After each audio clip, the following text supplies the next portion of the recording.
Hello students and welcome back. In my last lecture we discussed goodwill and its method. But in this lecture we will discuss how to solve practical problem and how many accounts to be prepared. Okay student? So let's see.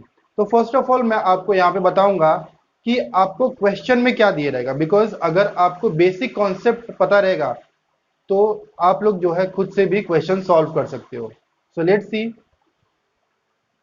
Given in question, आप लोग को question में क्या क्या दिए रहेगा as a information, आपको question में क्या दिए रहेगा. तो सबसे पहला जो पार्ट आपको दिया रहेगा that is a old balance sheet.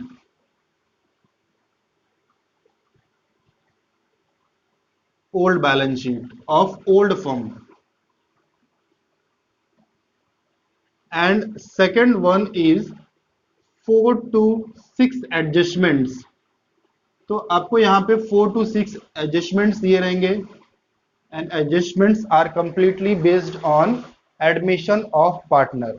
Okay, तो अब यहाँ पे हम लोग देखते हैं. सर फर्स्ट वन जो मुझे दिया रहेगा that is the old balance sheet. Old balance sheet में क्या रहेगा, जो ओल्ड पार्टनर्स ने फर्म जो है क्रिएट किया है और जो भी फर्म चल रहा है with the help of old partners, उसका बैलेंस शीट आपको यहाँ पे दिया रहेगा. बिकॉज अभी यहाँ पे कोई भी न्यू पार्टनर इन्वॉल्व नहीं हुआ है. एंड आपको सेकंड क्या दिया रहेगा, 4 to 6 adjustments. And number 2, next one, आपको कितने अकाउंट प्रिपेयर करने पड़ेंगे, accounts to be prepare. First one is revaluation account. और रिवैल्यूएशन अकाउंट को हम लोग profit and loss adjustment account भी बोलते हैं. Profit and loss adjustment account.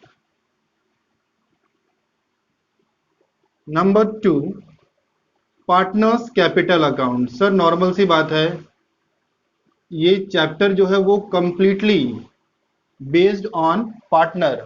So we have to prepare a separate account that is partners capital account और partners current account. ये आपको क्वेश्चन में दिया रहेगा बैलेंस शीट में कि कैपिटल अकाउंट प्रिपेयर करना है या फिर आपको करंट अकाउंट प्रिपेयर करना है. And third one is balance sheet. अब जो आपने बैलेंस शीट प्रिपेयर किया है,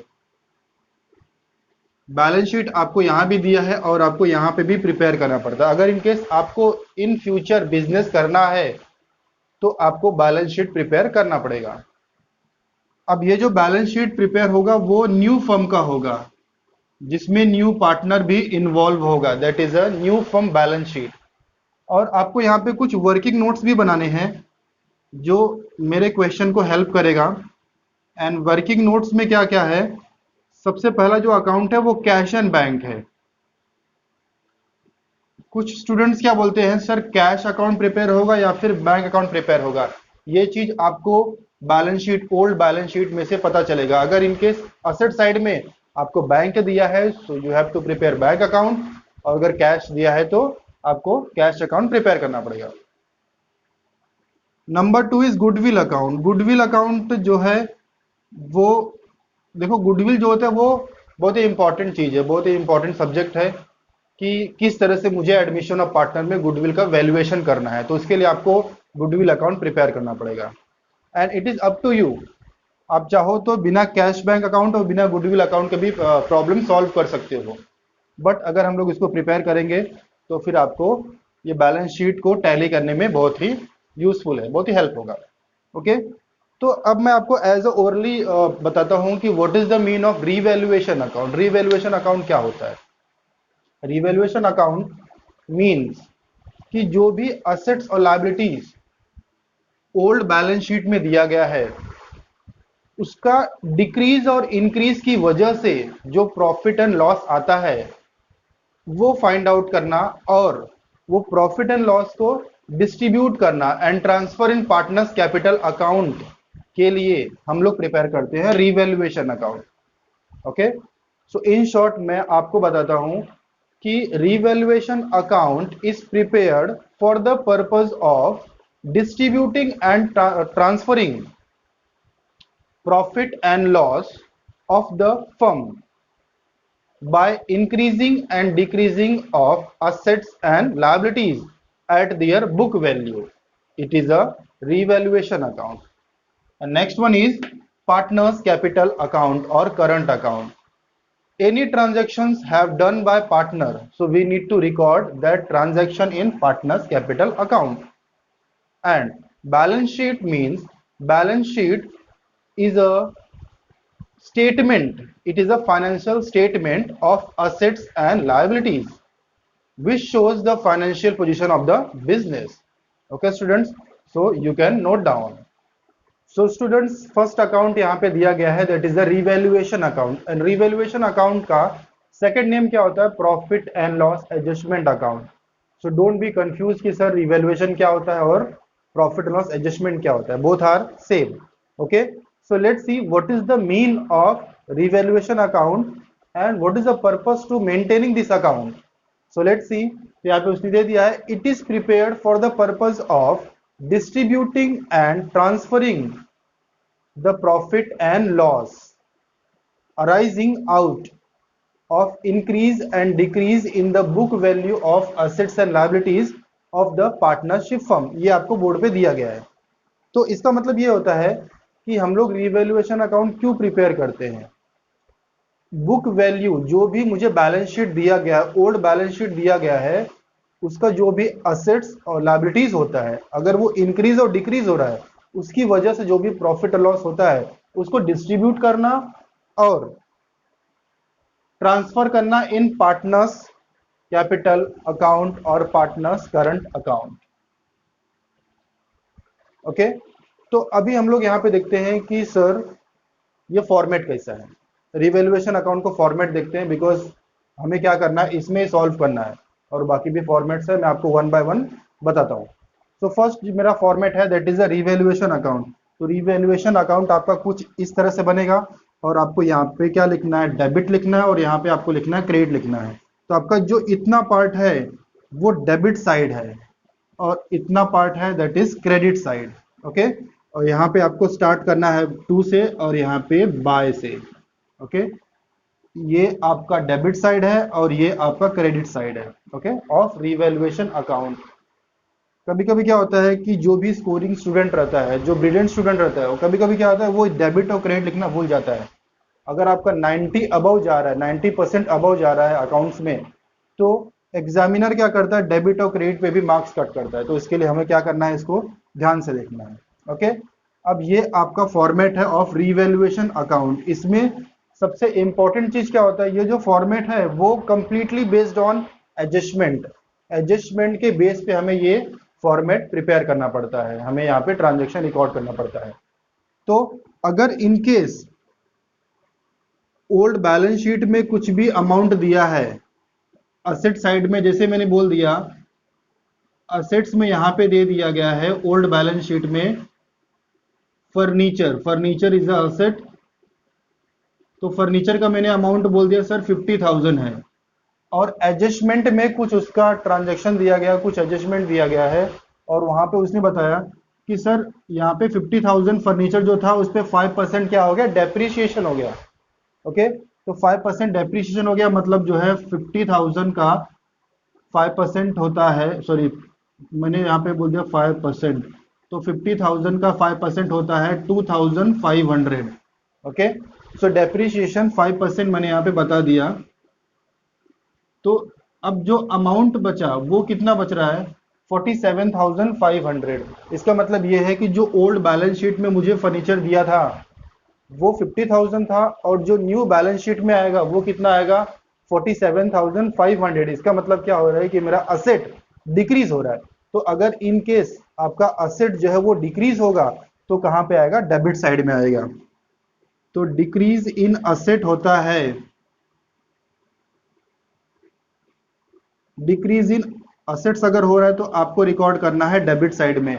और जितना आपका असेट डिक्रीज हो रहा है, जैसे मैंने यहाँ पे बता दिया सर ये 2,500 डिक्रीज हो रहा है, तो आपको यहाँ पे 2,500 लिखना है और यहाँ पे लिखना है टू फर्नीचर. फर्नीचर मेरा क्या हो रहा है, 2,500 से डिक्रीज हो रहा है. ओके, तो अब सर अगर यहाँ पे टू डिक्रीज इन असेट, अगर मेरा असेट डिक्रीज हो रहा है वो किस साइड आएगा, डेबिट साइड आएगा। अब अगर मेरा असेट इंक्रीज हो रहा है तो क्रेडिट साइड में आएगा, इंक्रीज इन असेट्स। जैसे मैंने बोल दिया कि सर फिलहाल यहाँ पे मेरा जो फर्नीचर है वो 50,000 है, और मैंने क्या कर दिया है कि एट द एंड जब नया पार्टनर बिजनेस में इन्वॉल्व हो गया तो मेरा फर्नीचर 70,000 का हो गया। इसका मतलब यह है कि 20,000 का फर्नीचर मेरा क्या हो रहा है, इंक्रीज हो रहा है। It means increase in asset, furniture is a asset, तो मेरा असेट क्या हो रहा है, इंक्रीज हो रहा है। अब असेट इंक्रीज हो रहा है तो आप कहां पे लिखोगे, क्रेडिट साइड में ऑफ रिवैल्यूएशन अकाउंट। तो आपको यहां पे लिखना है बाय फर्नीचर अकाउंट, अमाउंट कितना आएगा, जितना अमाउंट आपका इंक्रीज हो रहा है। तो यहाँ पे 20,000 जो है फर्नीचर का अमाउंट लिख देना है। अब यहाँ पे अगर इन केस सर ये तो बात हो गई असेट्स की, now let us forward to liability side. अब अगर इन केस लायबिलिटी इंक्रीज हो रहा है, सेम उसी तरह से इंक्रीज इन लायबिलिटीज, मैंने क्या बोल दिया, लायबिलिटीज। सर अभी फिलहाल जो बैंक लोन है, बैंक लोन सबको पता है क्या होता है, जो हम लोग बैंक से लेते हैं लोन। बैंक लोन मैंने बोल दिया सर 70,000 यहाँ पे फिलहाल बैंक लोन है। और बैंक लोन ने क्या किया है, जब भी नया पार्टनर इन्वॉल्व हुआ तो हमें क्या प्रिपेयर करना पड़ेगा, न्यू बैलेंस शीट प्रिपेयर करना पड़ेगा। तो मुझे एडजस्टमेंट में एक था adjustment, bank loan charge 10% interest on loan.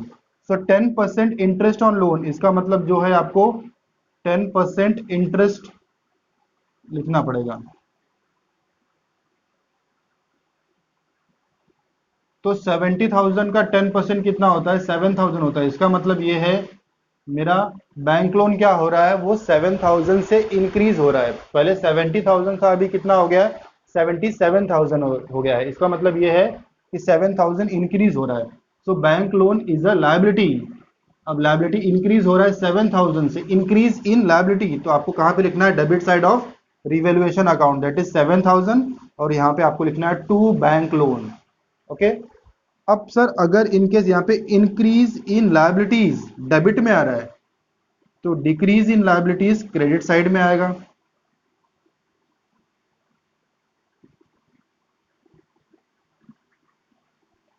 Decrease in liabilities credit side में आएगा। अगर इनकेस मैंने बोल दिया है कि creditor, creditor is a liability, creditors उसने बोला है 70,000, और मैंने क्या कर दिया है कि क्रेडिटर्स जो है मैंने किसी से पैसा उधार लिया, तो उसको हम लोग क्या बोलते हैं, जो जिस हम लोग पर्सन से पैसा उधार लेते हैं वो पर्सन को हम लोग क्या बोलते हैं, क्रेडिटर। और मैंने उसे क्या कर दिया है, पेड कर दिया, पेड इन कैश 50,000। तो मैंने 50,000 जो है पेड कर दिया। इसका मतलब अभी मेरे पास क्रेडिटर कितना है, 20,000 है। अब मैंने 50,000 पेड कर दिया, इसका मतलब क्या हो गया, मेरा लायबिलिटी कम हो गया। पहले 70,000 था, अब कितना बचा है, 20,000। इसका मतलब ये है सर ये 50,000 से क्या हो रहा है, डिक्रीज हो रहा है। So decrease in liabilities we will record in credit side of revaluation account. Okay, तो यहाँ पे देखो आपको जो मीनिंग दिया गया है वो सेम टू सेम दिया है। It is prepared for the purpose of distributing and transferring profit and loss arising out of increase decrease in the book value of assets and liabilities. Increase decrease of assets and liabilities, उसकी वजह से मुझे क्या होता है, profit और loss होता है। और वो प्रॉफिट और लॉस हम लोग क्या करते हैं, डिस्ट्रीब्यूट करते हैं among the partners, among old partners में हम लोग डिस्ट्रीब्यूट करेंगे, and transfer to partners capital account.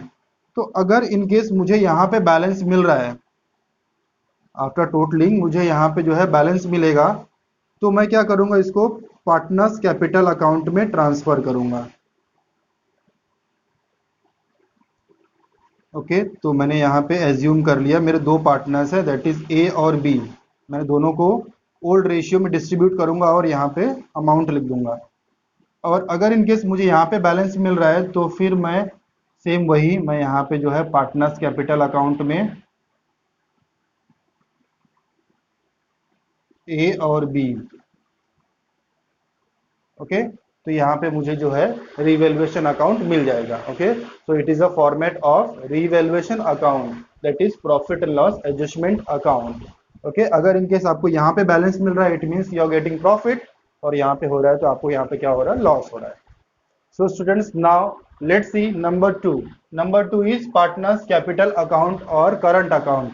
Any transaction have done by partner, अगर कोई भी ट्रांजेक्शन पार्टनर कर रहा है या फिर नया पार्टनर कर रहा है, ओल्ड पार्टनर कर रहा है, जो भी ट्रांजेक्शन पार्टनर्स कर रहे हैं वो सब हम लोग कहाँ पे रिकॉर्ड करेंगे, पार्टनर्स कैपिटल अकाउंट में। सपोज मैंने क्या बोल दिया कि सर नया पार्टनर जो है एज अ कैपिटल लेके आ रहा है, अब अगर वो कैपिटल लेके आ रहा है so we will record in partners capital account. Okay, अब वो कैश में ला रहा है या फिर अदर काइंड में ला रहा है, so we will record in their separate account also, corresponding account also. Okay, so अब ये मैं आप लोग को जब सॉल्व कराऊंगा क्वेश्चंस तो बताऊंगा इन डीप। ओके, क्योंकि अगर मैं इस तरह से आपको समझा दिया तो आपको समझने वाला नहीं है, तो इसके लिए मैं आप लोग को जब क्वेश्चन कराऊंगा इन माय नेक्स्ट लेक्चर तो आप लोग को मैं पूरा डीप में समझाऊंगा, don't worry about it. Okay, so let us forward to the balance sheet. Balance sheet, अब आप बोलोगे सर एक बैलेंस शीट आपको क्वेश्चन में दिया रहेगा, यस, वो जो बैलेंस शीट मुझे क्वेश्चन में दिया रहेगा वो ओल्ड बैलेंस शीट रहेगा, but this is a new balance sheet. Okay, अब ये नया बैलेंस शीट रहेगा बिकॉज जो ओल्ड बैलेंस शीट है वहां पे एटलीस्ट 2 पार्टनर्स रहेंगे। ओके, अब अगर ओल्ड बैलेंस शीट में 2 पार्टनर्स है और ये बैलेंस शीट में कितने हो जाएंगे, 3 पार्टनर्स हो जाएंगे। मिस्टर ए और बी ओल्ड पार्टनर्स है and C is a new partner. So मैं यहाँ पे लिखा हूं बैलेंस शीट का definition, so you can read. Balance sheet, it is a financial statement of the firm, मतलब ये क्या है, फाइनेंशियल स्टेटमेंट है, it is not a account, it is a financial statement which shows the financial position of the business. मतलब क्या करता है, ये बिजनेस का स्टेटस बताता है कि आपका बिजनेस कौन से मुकाम पे है, कौन से पोजीशन पे है। Let's see format. अब वो जो आपको बैलेंस शीट दिया रहेगा क्वेश्चन में वो 31 मार्च का रहेगा, और जो ये बैलेंस शीट प्रिपेयर होगा वो 1 अप्रैल को होगा, बिकॉज नए साल से न्यू पार्टनर ज्वाइन होगा। ओके, तो आप लोग क्या करोगे, यहाँ पे लिखोगे balance sheet as on 1 April और जो भी ईयर रहेगा you will write over there. Then it is a liabilities, और यहाँ पे फर्स्ट कॉलम सेकंड कॉलम, अगर इनकेस कोई भी एडजस्टमेंट है so we will write in this column, then after calculation we will write in outer column. It is a inner column and it is a outer column, inner column outer column. Okay, now first हम लोग देखते हैं कि sir liability side में क्या क्या record होता है। तो आपको यहाँ पे कैपिटल मिलेगा, ये कैपिटल आपका, ये जो है वो ओल्ड पार्टनर है और ये ओल्ड पार्टनर और ये न्यू पार्टनर है, मतलब यहाँ पे क्या हो जाएगा, इन न्यू फर्म यहाँ पे सारे पार्टनर्स का हम लोग क्या करेंगे, कैपिटल रिकॉर्ड करेंगे। अब ये जो कैपिटल मुझे मिलेगा वो कैपिटल मुझे कहाँ से मिलेगा, पार्टनर्स कैपिटल अकाउंट में। After calculation of partners capital account we will get some balance, और जो बैलेंस मुझे मिलेगा we will write here. Then creditors, bank loan, bills payable और बाकी भी जो भी ट्रांजेक्शन्स रहेंगे we will record in liability side. अगर इन केस, मैं फिर से बता रहा हूं आपको, अगर इन केस कोई भी एडजस्टमेंट है so we will calculate in inner column, हम लोग यहाँ पे कैलकुलेट करेंगे। After calculation we will transfer in outer column. Then same आपका उस तरह से क्या है, असेट्स है, furniture, machinery, cash in hand, cash at bank, debtors, bills receivable, land and building. देखो पता क्या होता है, कभी कभी स्टूडेंट क्या होता है, कंफ्यूज होता है, सर यहाँ पे डेटर्स दिया है और क्वेश्चन में क्या दिया, सन्ड्री डेटर। तो डोंट वरी स्टूडेंट्स, दोनों क्या है, सेम है। आप चाहे वहां पे सन्ड्री डेटर्स लिखो या फिर डेटर्स लिखो, you will get same marks. Same to same यहाँ पे भी आपको सन्ड्री क्रेडिटर्स होता है, क्रेडिटर्स होता है, don't worry about it, you can write anything, either it is sundry creditor और creditor. Okay, so after calculation आपको क्या करना है, यहाँ पे आउटर कॉलम में रिकॉर्ड कर देना है। अगर इनकेस कोई भी एडजस्टमेंट नहीं है तो डायरेक्टली आप जो है आउटर कॉलम में अमाउंट लिख सकते हो। अगर इनकेस कोई भी एडजस्टमेंट है तो आपको क्या करना है, यहाँ पे that is the inner column में कैलकुलेट करना है। तो मैं आप लोग को एक एग्जांपल बता देता हूं। फॉर एग्जांपल मैंने क्या बोल दिया, 10% डेप्रिसिएशन ऑन मशीनरी। ओके, तो सपोज मैंने मशीनरी यहाँ पे लिखा हुआ है और मैंने मशीनरी का अमाउंट बोल दिया है 70,000। अब यहाँ पे 10% डेप्रिसिएशन है वो मशीनरी के ऊपर है। ओके ठीक है, अब मशीनरी के ऊपर जो 10% है तो मैंने क्या बोला, सर मशीनरी जो है उसका अमाउंट मुझे 70,000 दिया है, तो मैं इस तरह से कैलकुलेट करता हूं percent. So 70,000 into 10%, that is 10/100। तो 0 0 कैंसिल। ओके, तो 700 इंटू 10 दैट इज 7,000। तो आपको यहाँ पे 7,000 क्या मिल गया है, 10% ऑफ 70,000। तो आप क्या करोगे सर, मैंने क्या बोला कि जो भी एडजस्टमेंट है, किसी के भी ऊपर अगर एडजस्टमेंट है, then you will write in inner column, after calculation you will transfer in outer column. तो अभी सर यहाँ पे मशीनरी के ऊपर एडजस्टमेंट है, तो मैंने 10% निकाल दिया। सो 70,000 का 10% मुझे मिल गया 7,000। तो 7,000 मैंने यहाँ पे लिख दिया, और यहाँ पे मुझे लिखना है लेस, क्योंकि डेप्रीशिएशन हमेशा क्या होता है, लेस होता है, लेस डेप्रीशिएशन 10%। तो 70,000 का 10% मुझे मिल गया है 7,000। अब यहाँ पे मुझे मिल जाएगा 63,000। ओके, तो जो मेरा फाइनल अमाउंट है वो 63,000 है, ना कि 70,000। ओके, तो अगर इन केस किसी भी एडजस्टमेंट है, कोई भी ट्रांजेक्शन के ऊपर एडजस्टमेंट है, तो आप क्या करोगे, उसको इनर कॉलम में रिकॉर्ड करोगे। आफ्टर कैलकुलेशन डिडक्टिंग और adding you will transfer in outer column.